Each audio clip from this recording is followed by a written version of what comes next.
You're watching BBN Tonight on your official UK sports station, LEX 18. Presented by Central Bank, the official bank of UK Athletics.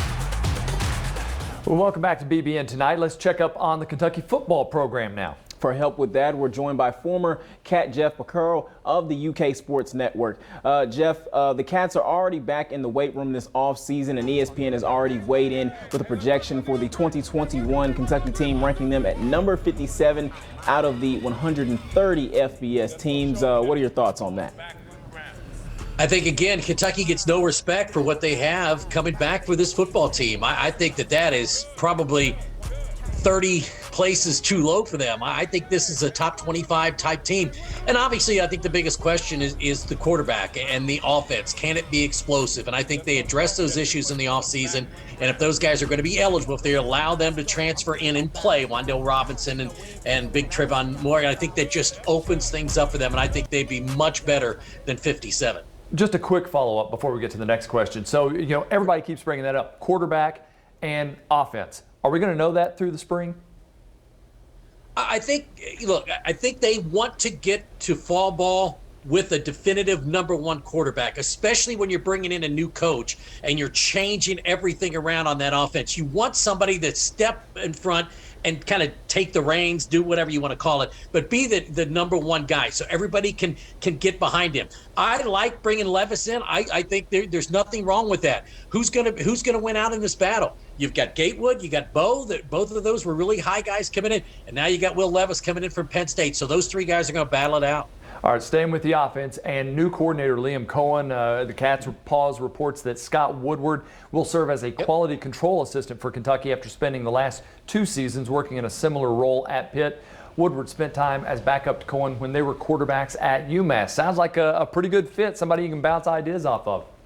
You always want somebody that knows your work and your style. Remember, when Eddie Grant came, he brought Darren Henshaw because they worked together at Cincinnati before, and it came in, it was a seamless transaction. And that's what he's hoping to get with Woodward coming in too. He knows Woodward is really good at what he does. He's quality control, as you said, for the last couple of years, so he knows what he's doing there. But again, it's just another set of eyes that knows this offense backwards and forwards, because now in that quarterback room, again, with this COVID thing, you don't know how that's all going to work out. But one guy can have one of the quarterbacks, the other guy can have the other one or two. So it's good to have those set of eyes that are both on the same page. The new man in charge of the Big Blue Wall is talking about the upcoming season. Eric Wolford comes in as the permanent replacement for the beloved O-line coach John Schlarman. Take a listen to what Wolford had to say on a recent Behind Kentucky Football podcast regarding the decisions by Darian Kennard and Luke Fortner to return for next season. How excited were you when you found out both of those guys would be coming back for another season? Excited as everybody in the Big Blue Nation, I can tell you that. But they're both unique players, as far as what they bring to the table. What I do know is we're going to lean on those two guys for leadership. I think Drake did a wonderful job here in the past as being one of those mainstays. Now it's time for Luke and DK to step in and take over that leadership role. Jeff, I'm really excited about what Wolford is going to be doing with this unit. What are your thoughts on what he had to say?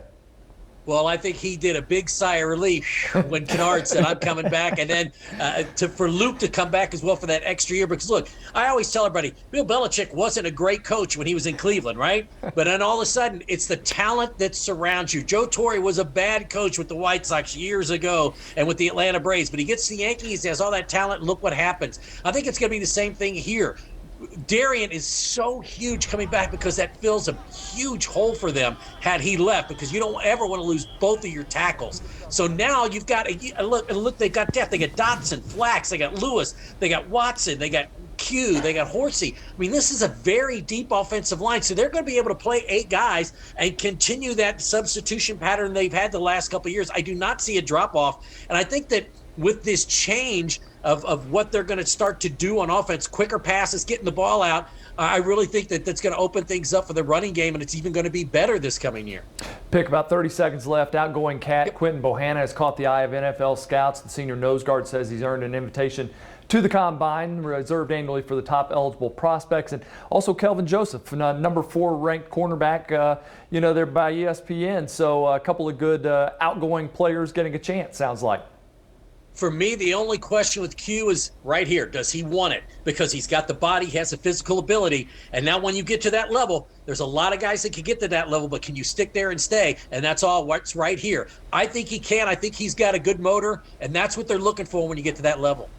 Pick, thanks so much. Great catching up with you. Talk to you soon. See you guys. All right, coming up next in our BBN Tonight show, our interviews with current UK basketball players continue. This week, hear from big man Lance Ware. We'll be right back.